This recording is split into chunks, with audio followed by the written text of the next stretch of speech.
আমাদের জীবনের সাথে ঘটে যাওয়া ছোট ছোট কিছু ঘটনা আমাদেরকে না সময় সময় অনেক আনন্দ দিয়ে যায়। আর স্মৃতির পাতায় এই ছোট্ট ছোট্ট খুশিগুলো এমনভাবেই যুক্ত হয়ে যায়, যতবার ঘুরে ফিরে সেদিকে তাকানো যায় না জানি ততবার কতই না আনন্দ পাওয়া যায়, তাই না? যাই হোক, অনেক গল্প হবে, আগে তাড়াতাড়ি করে নিজের পরিচয়টা দিয়ে নিই, নাহলে একটা জিনিস তোমরা মিস করে যাবে। নমস্কার, কেমন আছো সবাই? আশা করছি সবাই খুব ভালো আছো, আর আমরাও ভালো আছি। আজকে আমার আরও একটি নতুন ব্লগে তোমাদের সবাইকে অনেক অনেক স্বাগত জানিয়ে ব্লগটি শুরু করছি। আর তার আগে দেখো, বর হচ্ছে চাউমিন করছিল আর আমি কারি পাতা সত্যি বলছি, হাসিটা চাপতে পারিনি গো, সেই জন্য ক্ষমা চেয়ে নিচ্ছি। যাই হোক, আজকে না বরকে বলেছিলাম যে তুমি একটু চাউমিন করে খাওয়াও না, দিয়ে ওর রাজি হয়েছিল জানো। আর তোমরা তো জানোই যে আমি চাউমিনে কখনো ডিম কিংবা পেঁয়াজ তো দিই না, ওই একটু কারি পাতা ফোড়ন দিয়ে চাউমিনটা ভাজা করি। তা আজকেও সেই মতো করতে চেয়েছিলাম। এবার কারি পাতাটা তো আমি ধুয়ে নিয়ে এসেছিলাম, আর তার সাথে লঙ্কা ছিল। আমার বরকে বারবার বলেছি তেলটা কিন্তু ভীষণ গরম হয়ে গেছে, একটু আঁচটা কমাও, একটু আঁচটা কমাও, কমায়নি। আমি ওখানে যখন কারি পাতার প্লেটটা নিয়ে আসি তখন আমাকে বলছে ছেড়ে দাও। আমি কি করেছি জানো? আমি সত্যি বলছি, আমি কারি পাতাটা ছেড়ে দিয়েছি। আর কারি পাতার মধ্যে জল ছিল, সেটা চটপট করে ফুটতে শুরু করেছে। আর আমার বর দেখেছে ওখানে প্রায় আমাকে খেয়েই ফেলছিল। যাই হোক, আর যখন আমার দিকে ও গজরে তাকাচ্ছিল তখন আমার ভীষণ হাসি আসছিল। তোমাদেরকে একটা সত্যি কথা বলি, আমার বর যখন আমার উপর ভীষণ রেগে যায়, আমার একটুও রাগ হয় না। এই সকালবেলা ভয়েস ওভার দিচ্ছি, মিথ্যে কথা বলছি না। আমার বর উল্টে আমার দিকে গজরে তাকালে না আমার খুব হাসি আসে, আর আমি যখন হেসে দিই তখন ও আমার উপরে আরও রেগে যায়। যাই হোক, গল্প করতে করতে যা না তাই করেছে, চাউমিনটা তো করে দিয়েছে। আর এই যে কত সুন্দর করে চাউমিনটা ভাজা করেছে দেখেছো, ভীষণ সুন্দর হয়েছিল জানো। ছেলের জন্য এক প্যাকেট কুরকুরে নিয়ে এসেছিলাম, সেই কুরকুরেটা ক্রাশ করে দিয়ে দিয়েছি চাউমিনের মধ্যে, তাতে করে আরও একটু ভালো লেগেছিল। এখন চাউমিনগুলো প্লেটে প্লেটে সাজিয়ে নিচ্ছি। এই ছোট্ট বাটিটা দেখছো সাদা কালারের, ওটা হচ্ছে আমার ছেলের জন্য। ওদিকের বড় প্লেটটা দেখছো, ওটা আমার বরের। ছোট প্লেটটা আমার, আর ওদিকের আরও একটা কাচের বাটি দেখলে সেটা দিদার। আর এই যে দুজনকে দিয়েও দিয়েছি, আর তারপরে সোজা চলে এসেছি আমার প্লেটটা নিয়ে, একটু খেতে বসেছি। ওদিক থেকে ছেলেও খাচ্ছে, আর অনেক দিন বরের সাথে একসাথে বসে খাওয়া হয় না, খাওয়াটাকে কিন্তু বেশ এনজয় করছি। আরে বাবা, শুধু খাওয়া এনজয় করলে হয় না, খাওয়ার পরে এই যে থালা বাসনগুলো, এগুলো ধুতে মাজতে কেমন লাগে। চলো ভাই, মুখের সাথে খেতে গেলে হাতের আরামে থালা বাসন এভাবেই মাজতে হবে। এক গাদা থালা বাসন এগুলোকে মেজে ধুয়ে নিচ্ছি, আর তারপর আরও যে সমস্ত কাজগুলো থাকে সেগুলো কমপ্লিট করব, আর তোমাদের সাথে গল্প করব। আমাদের কলটা জানো তো ভীষণ খারাপ হয়ে গেছে, অল্প অল্প করে জল পড়ে, সেই জন্য থালা বাসন ধোয়া কিংবা জামা কাপড় কাচতে ভীষণ অসুবিধে হয়। আর ওই জন্য একটা বালতিতে করে কিংবা দুটো বালতিতে করে জল চেপে বালতি ভরে সাইডে করে রেখে দিই। তাতে করে কি হয়, থালা বাসন ধোয়ার পর আমাকে কষ্ট করে ওই খচখচ করে কল টিপে একটু একটু করে থালা বাসন ধোয়া লাগে না। এই যে দেখছো, দুটো বালতি জল কিন্তু আমি রেডি করে নিয়েছি।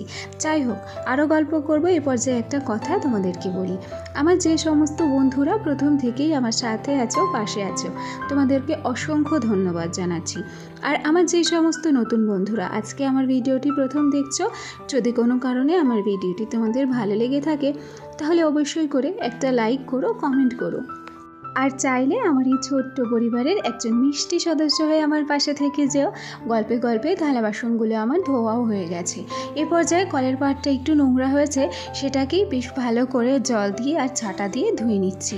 কেন কি, কলপাড় নোংরা হওয়ার সাথে সাথেই যদি একটু ধুয়ে রাখতে পারি তাহলে না অনেকটাই সুবিধা হয় জানো তো। আর তারপর এই যে ঝাঁটাটাকেও ভালো করে ধুয়ে নিচ্ছি। ওদিক থেকে কাজগুলো একটু তাড়াতাড়ি করারই চেষ্টা করছি জানো তো। কেন কি, যত তাড়াতাড়ি করব তত তাড়াতাড়ি কিন্তু রেডি হয়ে নিতে পারবো স্নান করে। কি ভাবছো আমি কোথাও যাব? না না, আমি কোথাও যাব না। আমার বর তো অনেক দিনে এসেছে, প্রায় 6-7 দিন হলো, ছুটি শেষ হয়ে গেছে, আজকে বেরিয়ে পড়বে। সেই জন্য ও একটু তাড়াহুড়ো করছে আর কি, স্নান করবে, খাওয়া দাওয়া করবে, তারপরেই বেরোবে। আর এখান থেকে যাবে হচ্ছে আমার শ্বশুরবাড়ি, আর সেখান থেকেই চলে যাবে ওর ডিউটির জায়গায়। যেহেতু বাড়ি যাবে সেখানেও ঘন্টাখানিক লেট হবে, আর ওর কাজের জায়গায় পৌঁছাতেও অনেকটা লেট হবে, সেই জন্যই তাড়াহুড়ো করা আর কি। একটা সত্যি কথা বলি, জানো তো, টাকা পয়সা দিয়ে না কখনো একটা মানুষের মনকে বিচার করা যায় না। এমনও হতে পারে যার অনেক টাকা পয়সা আছে কিন্তু মন নেই, আবার এমনও হয় যার টাকা পয়সা নেই অথচ একটা বড় মন আছে। আর সত্যি কথা বলতে কি, স্বামীর টাকা পয়সা থাকুক আর না থাকুক, সত্যি যদি তার বোঝার মতো মন থাকে, সে যদি একটা মেয়েকে কিংবা তার সহধর্মিণীকে বুঝতে পারে, তাহলে একটা মেয়ে না কম টাকাতেও সুখী হতে পারে, আর একটা টিনের ঘরেও সে রাজপ্রাসাদে স্বর্গসুখ পেতে পারে। এটাই হচ্ছে বাস্তব কথা। আর জীবনে টাকা পয়সা বিলাসিতা অবশ্যই দরকার আছে, তবে যার ভাগ্যে যতটুকু আছে সে কিন্তু ততটুকুই পাবে। আর সত্যি কথা বলি, বিয়ের পর মেয়েরা তেমন কিছু চায় না, তারা চায় যে একটা স্বামী পাক, যে স্বামী তার সব সময় ভালো মন্দের সঙ্গী হবে, তার মন খারাপের সঙ্গী হবে, তার ভালো মন্দগুলো বোঝার চেষ্টা করবে। সেখানে টাকা পয়সা না অনেকটা ফিকে পড়ে যায়, তাই না বলো? যাই হোক, গল্পে গল্পে অনেক কথাই হয়তো বলে ফেললাম। আমি জানি না যে আমার কথাটা তোমাদের কেমন লাগলো। এ পর্যায়ে গল্প করতে করতে অনেক কাজই হয়েছে, আর তারপর সোজা চলে এসেছি এই ঘরটাকে ঝাড় দিয়ে নিয়েছি, আর তার খানিকক্ষণ পর এই যে স্নান করে নিচ্ছি। ও, আমার আজকের ভিডিওটি তোমাদের কেমন লাগলো গো, কমেন্ট করে জানাতে ভুলো না। সত্যি কথা বলতে কি, তোমাদের একটা ছোট্ট লাইক আর তোমাদের একটা মিষ্টি কমেন্ট আমাকে আরও নতুন নতুন বন্ধুদের কাছে পৌঁছতে সাহায্য করে।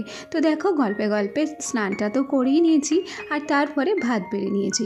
ওদিক থেকে মাছ ভাজা, পটলের সর্ষে বাটা, রয়েছে একটা সবজি, আর তার সাথে মাছের ঝোল। ব্যাস, আর কি চাই বলো? আজকে জানো, অনলাইন থেকে বেশ কিছু জিনিস এসেছে।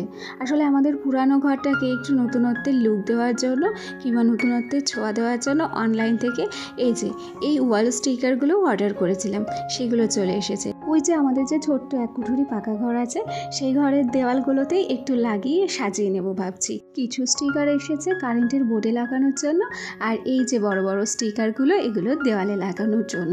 তো স্টিকারগুলো তোমাদের কেমন লাগলো কমেন্ট করে জানাতে ভুলো না। এদিক থেকে একটা নিয়েছি হচ্ছে লাল কালারের ফুল দেওয়া, আর এগুলো হচ্ছে প্রজাপতি, আর তার সাথে রয়েছে ছোট্ট একটা গাছ, আর রয়েছে দুটো পাখি। এগুলোই এখন লাগানোর পালা, তবে আজ লাগাতে পারবো কি না বলতে পারছি না, তবে অবশ্যই যেদিন লাগাবো সেদিন কিন্তু তোমাদের সাথে শেয়ার করব। তাহলে স্টিকারগুলো কেমন লাগলো কমেন্ট করে জানাতে ভুলো না। আজ আসি, কাল আবার দেখা হবে নতুন ভিডিও নিয়ে। ততক্ষণ পর্যন্ত সবাই ভালো থেকো, টাটা।